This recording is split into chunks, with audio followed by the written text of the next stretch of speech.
హైదరాబాద్ మహానగరంలో రోజు రోజుకి జనాభా శాతం పెరిగిపోతుంది. చాలా మంది బతుకు తెరువు కోసం వివిధ రాష్ట్రాల నుంచి వలసలు వచ్చి ఇక్కడే ఉండిపోతున్నారు. దీంతో ప్రయాణాల రద్దీ విపరీతంగా పెరిగిపోతుంది. రోడ్లపై వాహనాలు రద్దీతో ట్రాఫిక్ ఇబ్బందులు ఎదురవుతున్నాయి. ప్రతిరోజు నగరంలో పలు ప్రాంతాల్లో తీవ్ర ట్రాఫిక్ జామ్ అవుతుంది. ఒక్కోసారి రోడ్లపై వాహనాలు గంటల తరబడి నిలబడిపోతున్నాయి. గ్రేటర్ హైదరాబాద్ లో పెరిగిపోతున్న ట్రాఫిక్ రద్దీ నియంత్రణకు తెలంగాణ సర్కారు నూతన ప్రణాళికలు రూపొందించారు. ఇకపై హైదరాబాద్ లో ట్రాఫిక్ నియంత్రణలో ట్రాన్స్జెండర్లను వాలంటీర్లుగా నియమించుకోవాలని నిర్ణయం తీసుకున్నారు.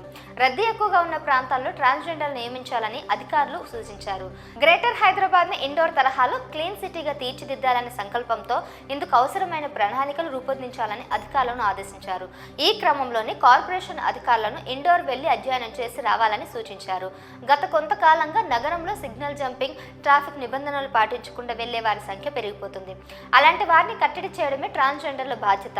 హోంగార్డుల తరహాలో ట్రాన్స్జెండర్లు సేవలు వినియోగించుకోవాలని అనుకుంటుంది ప్రభుత్వం. హోంగార్డ్ తరహాలో జీత భత్యాలను సమకూర్చేలా విధి విధానాలు రూపొందించడంతో పాటు ప్రత్యేక డ్రెస్ కోడ్ ను రూపొందించనుంది. సాధ్యమైనంత త్వరగా ఈ విధానాన్ని అమలు చేయాలని అధికారులు ఆదేశించారు రేవంత్ రెడ్డి. ఆసక్తి ఉన్న ట్రాన్స్జెండర్లు వివరాలను సేకరించాలని అధికారులను ఆదేశించారు. వారం 10 రోజుల పాటు వారికి అవసరమైన ప్రత్యేక శిక్షణ కూడా అందించనున్నారు. తెలంగాణలో అధికారంలోకి వచ్చిన తర్వాత రేవంత్ సర్కార్ ట్రాన్స్జెండర్లపై ప్రత్యేక ఫోకస్ పెట్టింది. సమాజంలో గౌరవప్రదంగా వారు జీవించే విధంగా చర్యలు చేపడుతుంది.